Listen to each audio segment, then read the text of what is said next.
જય ગૌ માતા.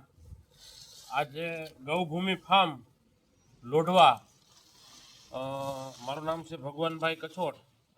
જે આ વર્ષે જે મગફળીનું આપણે તેલ કઢાવવાના છે એના સંપૂર્ણ રીતે આપણે ઘરે દાણા કમ્પ્લીટ ખોલેલા છે, દાણા કાઢેલા છે.